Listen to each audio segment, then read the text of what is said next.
नमो नमः। मैं डॉक्टर ओम प्रकाश बैरवा, सहायक आचार्य संस्कृत, राजकीय स्नातकोत्तर महाविद्यालय झालावाड़। आज हम नारायण पंडित द्वारा रचित हितोपदेश का अध्ययन करेंगे। जिस समय शिकारी द्वारा बिखेरे हुए चावलों के लालच में आकर के सभी कबूतर उस जाल में फंस जाते हैं, तब चित्रग्रीव कहता है कि हे मित्रों, हम सबको एक साथ ताकत लगाकर इस जाल सहित मेरे मित्र हिरण्यक चूहे के पास पहुंचना है, वही हमें आजाद कर सकता है। और इस प्रकार वो वहां पर पहुंच जाते हैं। तब हिरण्यक सबसे पहले अपने मित्र चित्रग्रीव के जाल को काटकर उसको आजाद करना चाहता है। तब चित्रग्रीव उसे मना करता है कि हे मित्र, ऐसा मत करो, मेरे यश की रक्षा कीजिए, पहले मेरे जो साथी हैं उनको जाल से आजाद कीजिए। क्योंकि जिस मनुष्य ने अपने शरीर के द्वारा यश प्राप्त कर लिया है, उसने संसार में सब कुछ प्राप्त कर लिया है। यदि नित्यम नित्येन निर्मलम मलवाहिना यस है कायेन लभ्यते तन्ने लब्धम भवेनु किम। नित्यम अनित्येन के संधि विच्छेद करेंगे तो नित्यम धन अनित्येन नित्यम नित्येन। तन्ने के संधि विच्छेद करेंगे तो तत् धन न तन्ने। भवेनु के करेंगे तो भवेत धन नु भवेनु। अब अनवय देखिए, यदि अनित्येन मलवाहिना कायेन नित्यम निर्मलम यशः लभ्येत नु तत् किम लब्धम न भवेत। यदि अनित्येन है, नित्य यानी तो जो स्थायी है, और अनित्य यानी जो अस्थायी है, नश्वर है, क्षण भंगुर है, ऐसे अस्थायी शरीर, अस्थायी और कैसा है, मलवाहिना, मल मूत्र को धारण करने वाला, कायेन है शरीर के द्वारा या शरीर से, नित्यम हमेशा स्थायी रहने वाले, निर्मलम यानी निर्मल स्वच्छ, यश है यश को, कीर्ति को, लभ्येत प्राप्त कर लिया जाए।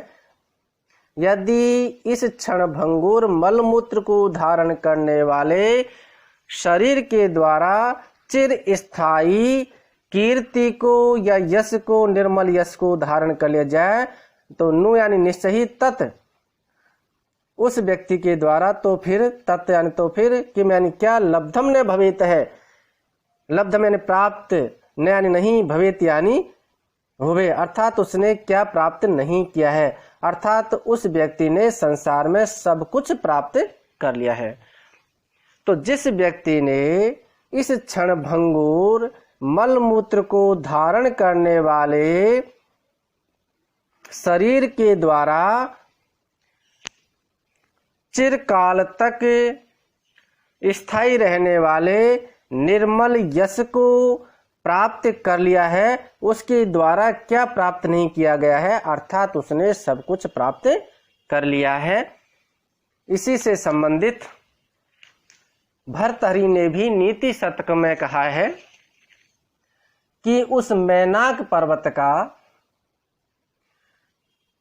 अपने पिता हिमालय को इंद्र के वज्र के द्वारा घायल अवस्था में छोड़ करके समुद्र में छिप जाना अच्छा नहीं था, बल्कि अपने पिता की रक्षा करते हुए इंद्र के वज्र के द्वारा अपने पंखों को कटवा लेना अच्छा होता, जिससे उसका यश संसार में फैलता। तो यहां पर वो कहता है कि मेरे अपयश होने से बचाइए। यतः क्योंकि शरीरस्य गुणानांच दूरम अत्यंतमंतरम शरीरम क्षण विध्वंसी कल्पांते स्थायिनो गुणः। गुणानां च के संधि विच्छेद करेंगे तो गुणानाम धन च। दूरम अत्यंतम अंतरम के करेंगे तो दूरम धन अत्यंतम धन अंतरम। कल्पांत स्थायी नो गुणा के करेंगे तो कल्पांत स्थायी न है गुणा। अब अन्वय देखिए, शरीरस्य गुणानां च अंतरम अत्यंतम दूरम शरीरम क्षण विध्वंसी गुणाः कल्पांत स्थायिनः है। क्योंकि जो शरीर है, देह है उसका, देह का, और गुणानाम च और गुणों का, अंतरम जो भेद है, अंतर है, वह दूरम अत्यधिक है। यानी शरीर में, शरीर का और गुणों का आपस में अत्यधिक अंतर है, बहुत ही उनमें दूरी है। शरीरम क्षण विध्वंसी ही, ये जो हमारा शरीर है ये क्षण में विध्वंस होने वाला है, कभी भी विध्वंस हो सकता है। लेकिन गुणाः जो गुण हैं, वे गुण धर्म है, ज्ञान है, वैराग्य है, भक्ति है, यश है, उन्नति है, त्याग है, परोपकार है, ये गुण कल्पांत स्थायी है। कल्पांत यानी कल्पों तक, महाप्रलय तक स्थायी रहते हैं। तो जिसने भी संसार में जन्म लिया है उसकी मृत्यु निश्चित है, अर्थात ये शरीर क्या है, क्षण भंगुर है। लेकिन जिसने कोई भी संसार में अच्छा कार्य किया है वो गुण हमेशा याद रहते हैं। जिस प्रकार से महर्षि दधीची ने देवताओं को युद्ध के समय अपने शरीर की हड्डियां निकाल करके दे दी थी, तो इस वजह से आज भी महर्षि दधीची को याद किया जाता है। महाराज शिवी ने अपने शरीर का मांस काट करके बाज को खिला दिया था, तो आज भी उनको याद किया जाता है।